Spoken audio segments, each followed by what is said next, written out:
বেলাল রাদিয়াল্লাহু তাআলা আনহু আজান দিচ্ছেন, ওই বাচ্চাগুলো মুশরিক, তো ওরা আজানকে ব্যঙ্গ করতেছে, বিকৃতি করে ওরাও আজান দিচ্ছে। উদ্দেশ্য হচ্ছে আজানকে নিয়ে ঠাট্টা করা। উদ্দেশ্য কি? ঠাট্টা করা। ব্যাপারটা মনে কষ্ট পাওয়ার মতো ব্যাপার না? কিন্তু বিশ্বনবী ওইখানে দেখেন কি খুঁজলেন। বিশ্বনবী খেয়াল করলেন অমুসলিম কিশোরদের মধ্য থেকে একটা কিশোরের গলাটা বড় দরাজ গলা, কণ্ঠটা বড় সুন্দর।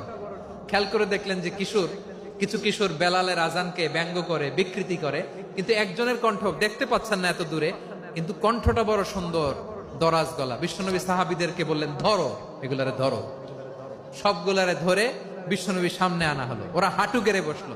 বিশ্বনবী বললেন, তোমাদের মধ্যে কে যেন ব্যঙ্গ করে আজান দিচ্ছিল, তার গলাটা বড় উঁচু, গলার বেসটা বড় মজবুত, মেলোডিয়াস, সুমধুর কণ্ঠ। কে? আবু মাহজুরা বলে, আমার বন্ধুরা সবাই আমার দিকে আঙ্গুল দেখায়, আমি পড়ে গেছি বিপদে। রাসূল সাল্লাল্লাহু আলাইহি ওয়াসাল্লাম বাকি অমুসলিম তরুণদেরকে ছেড়ে দিলেন, বললেন তোমরা যাও। এবার আবু মাহজুরারে পাইছে।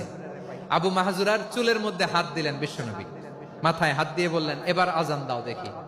আবু মাহজুরা বলে, আমি তো আজান দিতে জানি না, কারণ আমি তো বেলালেরটা শুইনা দিছি, আমার তো মুখস্থ নাই, আমি তো আজান দিতে জানি না। বিশ্বনবী বললেন, জানো না? তাহলে আসো, আমি তোমারে শিখাই দেই। সুবহানাল্লাহ পড়েন। আবু মাহজুরা হাঁটু গেড়ে বসে, বিশ্বনবীর মোবারক হাত আবু মাহজুরার চুলের মধ্যে। বিশ্বনবী আজানের মুআল্লিম আবু মাহজুরাকে বলতেছে, ঠিক আছে তোমারে শিখাই দিচ্ছি, আমি যা যা বলবো আমার সাথে সাথে বলো, পারবা? আবু মাহজুরা বলে, পারবো। বিশ্বনবী আজান দিচ্ছেন মাথায় হাত দিয়ে, আল্লাহু আকবার, আল্লাহু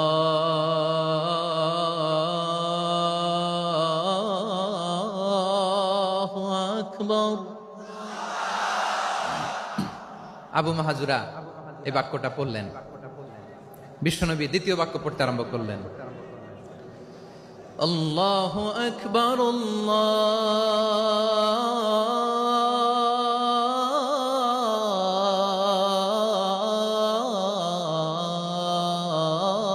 আল্লাহু আকবার।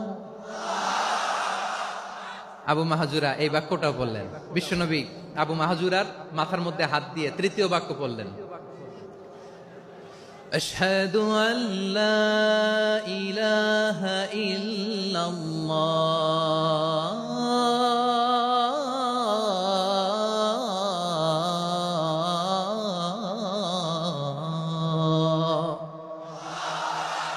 আবু মাহজুরা তৃতীয় বাক্য পড়লেন। বিশ্বনবী একটা বাক্য পরে আবু মাহজুরা পরে, বিশ্বনবী পরে আবু মাহজুরা পরে। আবু মাহজুরা কিন্তু অমুসলিম, মুশরিক। আবু মাহজুরা বলে, এক একটা বাক্য পড়ি আমার কলিজাটা গলে ঠান্ডা হয়ে যায়। এতদিন মোহাম্মদকে গালি দিতাম, এখন মোহাম্মদ আমার মাথায় যখন হাত রাখছে আমার সারা শরীর ঠান্ডা হয়ে গেছে।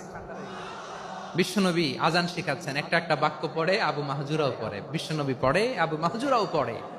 পুরো বাক্যগুলো যখন শেষ, আজান শেষ, আবু মাহজুরাও যখন পুরো আজান পড়লেন, আবু মাহজুরা বললেন, এতদিন মোহাম্মদের চেহারা দেখলে আমার ঘৃণা লাগতো, আজ থেকে মোহাম্মদের চেহারার চেয়ে প্রিয় চেহারা আমার কাছে নাই। আবু মাহজুরা বললেন, ও মুহাম্মদ, আজানের বাক্য তো আপনি আমারে শেখালেন, এখানেই শেষ করবেন না, আপনি আমারে পড়ায় দেন, লা ইলাহা ইল্লাল্লাহু মুহাম্মাদুর রাসূলুল্লাহ সাল্লাল্লাহু আলাইহি ওয়াসাল্লাম। বিশ্বনবীর সাথে দাঁড়িয়ে উনি শাহাদা পড়ে মুসলমান হয়ে গেলেন।